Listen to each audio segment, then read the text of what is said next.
Anubis. So Anubis is a rare stand. See, the thing about Anubis is that it's a stand bound to a sword, to an object, not bound to a person.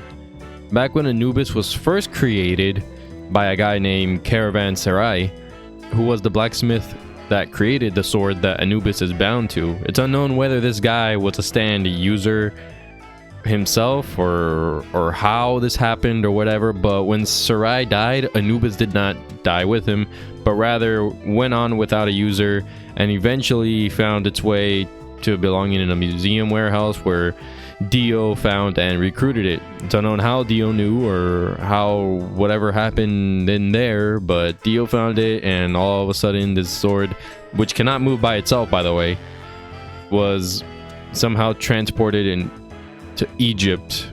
Anubis is a stand which its namesake is the Egyptian god Anubis that is bound to this sword, which means that whoever picks up the sword and manages to unsheath it, because Anubis is the one who decides who gets to wield it and all that, becomes possessed by Anubis, meaning that Anubis can control them, their body. And if that person already has a stand, Anubis controls that person and their stand as well, as we see when he possesses Jean-Pierre Polnareff. I don't know why I said the full name, I just did. So a few users that Anubis possesses are the following: Caravanserai, who was the creator of the sword; Chaka, who he possessed and then was murdered by Polnareff. He also possessed some mice that were running around and managed to touch the sword, so he possessed them, including animals. So he also possessed Khan, who was the barber that was cutting Polnareff's beard, and he also possessed Polnareff. When Jotaro defeated or broke one half of the sword, the other half still remained, and an unnamed boy picked that up, and well, I guess Anubis possessed that boy. And then he also possessed a cow, which didn't really seem like he possessed the cow because the cow was being unstable. So it does seem like it does take some strength to possess an enemy. And I guess a cow was too much, right? But human being? No, totally fine. Cows, the real mental fortitude. You know, they have the real mental strength. His appearance is that as the mythological Anubis, which is where it got its name from, obviously, with a human body and a dark canine's head. The sword it's bound to is just a regular sword. It looks pretty cool and stuff. That's why people picked it up and got possessed and all that.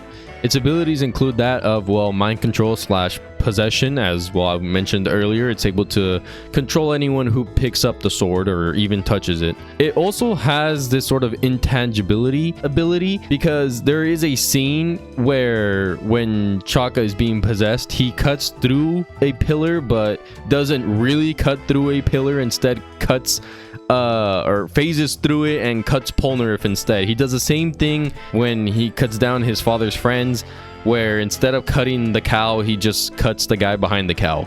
So he kind of chooses who he wants to cut, which is pretty insane. His combat experience is also a kind of ability, as he mentions over and over again, as it doesn't matter if they use the same attack, he will never get harmed by the same attack, or he will never lose to the same person twice. He also has the ability to choose who will wield it, as when Chaka's father and his friends pick up the sword, the three of them try to pull the sword open and it doesn't even budge a little bit, yet when Chaka picks it up without even trying, it just casually, you know, unsheaths itself. And that's because Anubis chooses who he wants his wielder to be. Right.